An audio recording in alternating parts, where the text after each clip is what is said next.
પરંતુ જે આ વાયરસ કોવિડ ફેમિલીના છે એ કોઈ ગંભીર પ્રકારના અથવા તો ઓલ ઓફ સડન કોઈને કોલેપ્સ થઈ જાય અથવા તો એ રેસ્પિરેટરી સિસ્ટમ પર એટેક કરે એવું નથી. પહેલાં તો ઉપરના ભાગમાં, પછી ગળાના ભાગમાં, અને પછી જો કોમોર્બિડ પેશન્ટ હોય, પ્રેગ્નન્ટ લેડી છે અથવા તો કોઈ ઉમ્રદરાજ લોકો છે તો એમાં આ શક્યતાઓ હાર્ડલી 0.01% રહેલી છે.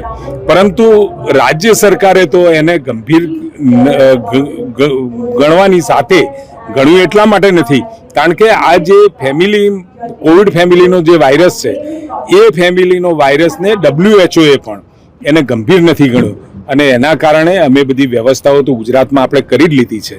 પરંતુ કોઈ ડરવાની જરૂર નથી. કોઈ પ્રેગ્નન્ટ લેડી હોય, કોમોર્બિડ પેશન્ટ હોય, એમને ભીડભાડવાળા ઇલાકામાં નહીં જવું જોઈએ. અને સાથે નાની મોટી ક્યાંય આપણને તકલીફ લાગતી હોય તો તાત્કાલિક સિમ્ટોમેટિક સારવાર એ આનો ઇલાજ છે.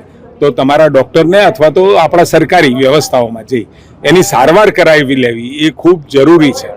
અને એકંદરે પરિસ્થિતિ કંટ્રોલમાં લેવા માટે, કારણ કે હવે કેસ ના વધે, આપણે એની પણ વ્યવસ્થાઓ કરી રહ્યા છીએ. અત્યારે આ જે વાયરસ છે એ WHO-ની જે વ્યાખ્યા કરેલી છે એ પ્રમાણે કોઈ ગંભીર પ્રકારનો નથી, પરંતુ એ ચેપ લાગતો હોય છે અને સિમ્ટોમેટિક સારવારથી એ સાજો પણ થઈ જતો હોય છે. એટલે અત્યારે મેં કહ્યું એમ 2-3 કેટેગરી કે જેને શરદી ખાંસી એ થઈ હોય એને ન જવું, જે પ્રેગ્નન્ટ લેડી હોય અથવા તો કોમોર્બિડ પેશન્ટ હોય એમને આવા વિસ્તારમાં ન જવું, એ અમારી સલાહ.